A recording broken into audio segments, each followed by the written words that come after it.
তো বন্ধুরা এখন আমরা পার্ক থেকে বেরোবো। এবার দ্বিতীয় পার্টে তোমাদের সবাইকে স্বাগত। সুন্দরবনের ঝড়খালি ব্লগ তোমাদের জন্য। চলো আমরা এখন নদীর ধারে যাব। আগেরটা দেখালাম তোমাদের বাঘ যেখানে রেস্কিউ মানে টাইগার রেস্কিউ সেন্টার, ওখানে এসেছিলাম। একটু হলেও দেখতে পেয়েছি দুটো বাঘ, একটা বসে আছে আর একটা ঘোরাঘুরি করছে। এখন ওদের হয়তো খাওয়ার সময় এসে গেছে, বেশি লোকজনের ভিড়ও নেই, ওরা নিশ্চিন্তে খাওয়া দাওয়া করছে, ঘুরে বেড়াচ্ছে, ওর মধ্যে কোনো অসুবিধা নেই। তো চলো আমরা এখন পার্কের মধ্যে থেকে বেরিয়ে যাব, বেরিয়ে গিয়ে নদীর ধারটায় যাব। তবে নদীর আগে সুন্দর ছিল, এখন অনেকটাই ভেঙে চলে যাওয়ার পর থেকে বাঁশের সাঁকর করা আছে নদীর ধার পর্যন্ত যাওয়ার জন্য। সেগুলোও সব দেখতে পাবে ব্লগের মধ্যে, তো পুরো ব্লগটার সঙ্গে থাকো, স্কিপ না করে। চলো আমরা দুজন এখন চলতে লেগে গেছি, যেহেতু মাম্মা মাসা নেই, সকাল সকালই বাড়িতে যেতে হবে। আর রোদের তাপ দেখো, একটু আগেই বর্ষা ছিল, আবার আকাশ মেঘাচ্ছন্ন, আবার আকাশ ঠিকঠাক হয়ে গেছে। চলো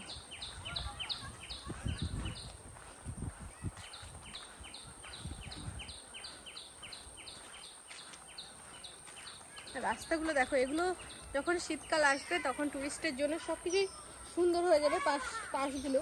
আর এখান থেকে প্রচুর পরিমাণে বানর যাতায়াত করবে, কারণ ওরা যখন মানুষজন আসে, পর্যটকেরা, তখন প্রচুর পরিমাণে ওরা খাবার দাবার নিয়ে আসে, সেগুলো ওরা খায়, তো সেই জন্য তখন ভিড় থাকে। এখন আপাতত ভিড় নেই। তো চলো আমরা এখন টাইগার রেস্কিউ সেন্টারের পাশ থেকে হেঁটে চলে যাচ্ছি পার্কের মধ্যে।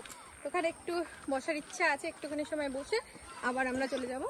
আর এখান থেকে দেখো কুমির দেখতে পেয়েছি, দেখো কুমির সামনাসামনি, দেখো কুমিরকে দেখে বোঝাই যায় না যে এটা জ্যান্ত কুমির। এখান থেকে দেখো, দেখো কেমন ভাবে আছে, হা হয়ে আছে। ওকে দেখে কিন্তু বোঝাই যাচ্ছে না যে ও একটা জ্যান্ত কুমির, কিন্তু ওর কাছে গেলেই হয়। কিন্তু এগুলো খুব বড় জাতের কুমির নয়, মেছো কুমির বেশি অংশে। দেখো এই যে, আর এই যে জলাশয়ের পাশে বসে আছে বাবু। এই যে আরো অনেকগুলোই কুমির আছে, তবে দেখা যাচ্ছে না ওদেরকে খুব একটা। আমরা আর বেশি দূর যাইনি। তো চলো এবার পার্কের মধ্যে চলে এসেছি। সুন্দর সুন্দর ফুল গাছের কাছ থেকে আবার বিদায় নিতে হবে বাড়ির দিকে। যাই, চলো।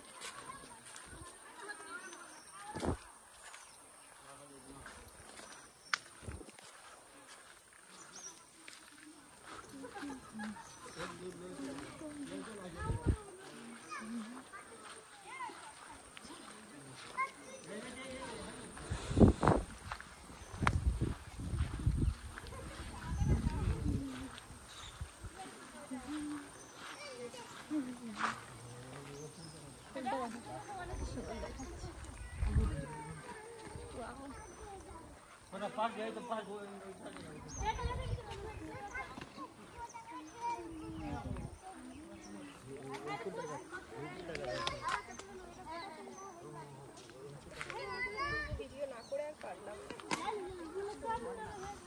সামনে থেকে মনে হচ্ছে এটাই।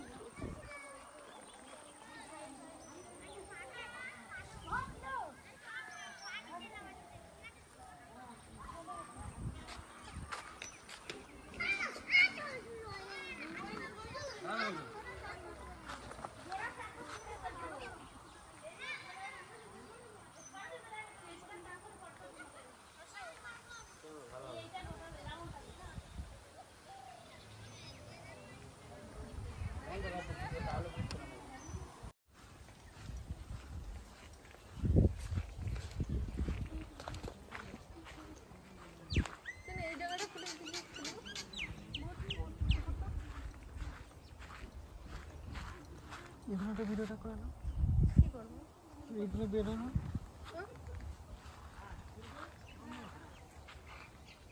কোথা থেকে ঘুরতে হবে ভাবো।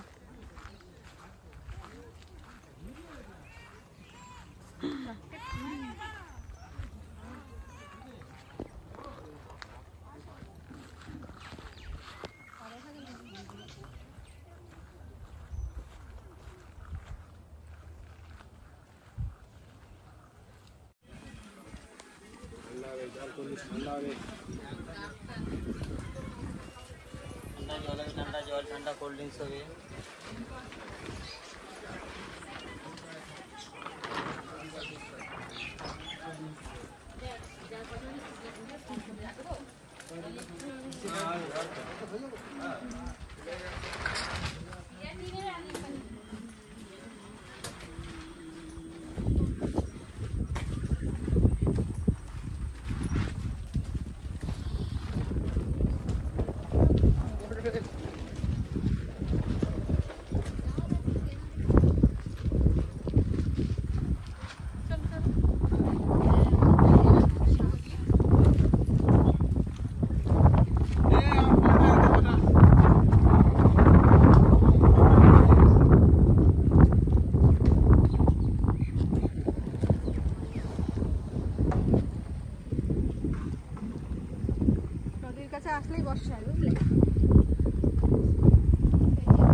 বাড়ির মধ্যেই আছি